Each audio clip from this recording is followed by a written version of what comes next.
జగిత్యాల జిల్లా ఏరియా ఆసుపత్రిలో దారుణం చోటు చేసుకుంది. వైద్యుల నిర్లక్ష్యానికి ఓ నిండు ప్రాణం బలైంది. తాటిపల్లి వద్ద జరిగిన రోడ్డు ప్రమాదంలో ఓ యువకుడికి తీవ్ర గాయాలయ్యాయి. దీంతో కుటుంబ సభ్యులు యువకుడిని ప్రభుత్వ ఆసుపత్రికి తరలించారు. యువకుడు రక్తపు మడుగులో కొట్టుమిట్టాడుతున్న వైద్యులు మాత్రం పక్కనే ఉండి చోద్యం చూశారు. వైద్య సిబ్బంది మానవత్వం చూపకపోగా సెక్యూరిటీని పిలిపించి కుటుంబ సభ్యులను బయటకు పంపారు. సరైన సమయంలో వైద్యం అందకనే యువకుడు మృతి చెందాడని బంధువులు ఆరోపించారు. కళ్లెదుటే ప్రాణం పోతున్నా పట్టించుకోవడం లేదని ప్రజాపాలన అంటూ కుటుంబ సభ్యులు నిలదీశారు. ప్రస్తుతం ఈ వీడియో సోషల్ మీడియాలో వైరల్ అయింది.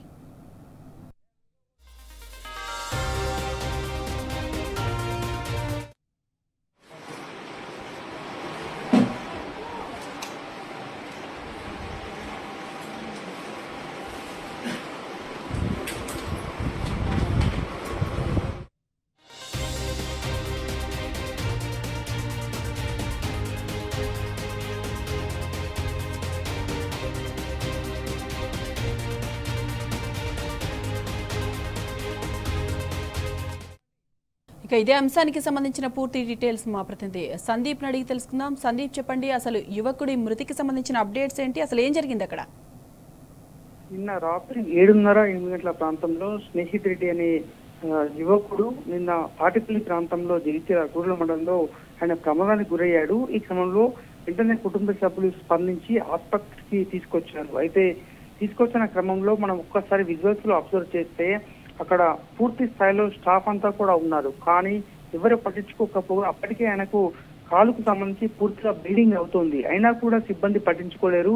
అయితే మా సంబంధించినటువంటి ఆ వ్యక్తి స్నేహిత్ రెడ్డి అనే యువకుడు తీవ్ర గాయాలై ఉన్నప్పటికీ కూడా సిబ్బంది అక్కడే కూర్చున్నాడు తప్ప అసలు ఎటువంటిది కూడా ఏం చేయలేదు. వాళ్ళకి అంటే తక్షణమే ఆపరేషన్ చేయాల్సిన లేదంటే మిగతా చేయాల్సిన కూడా ఏం చేయలేదు. అప్పటికే బ్లీడింగ్ కావడంతో ఆయన పూర్తి స్థాయిలో వైద్యంలో నిర్లక్ష్యం చేశారు. దీంతో ఆయన సోషల్ మీడియాలో పోస్ట్ చేశాడు. దాదాపు పూర్తి స్థాయిలో అంటే ఎందుకంటే దాదాపు వేలాది మంది అక్కడ ఉన్నటువంటి పరిస్థితి అయినప్పటికీ కూడా పట్టించుకోలేదు.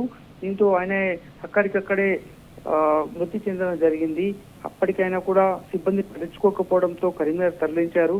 కరీంనగర్ లో కూడా ఇప్పుడు జగిత్యాలకు జిల్లా పోస్ట్ మార్టం కోసం అయితే ప్రస్తుతాన్ని ఆ యువకుని మళ్ళీ తీసుకొస్తున్నారు. కనీసం కాలు పూర్తి స్థాయిలో విరిగి ఉన్నప్పటికీ కూడా కనీసం సిబ్బంది మానవత్వం చూపకపోవడం అయితే తీవ్రంగా కలిసివేస్తోంది. పెద్ద స్థాయిలో కూడా అంటే ఆయన సోషల్ మీడియాలో పోస్ట్ చేయడం వల్ల బంధువులంతా కూడా పెద్ద ఎత్తున కూడా సోషల్ మీడియాలో పోస్టులు చేయడం జరిగింది. మరి సిబ్బంది ఇంత నిర్వహణ ఎందుకు చేశారనేటువంటిది మరి అధికారులు ఏం చర్యలు తీసుకుంటారో మనమైతే చూడాల్సి ఉంటుంది. Sai Madhavi. Right Sandeep, thank you.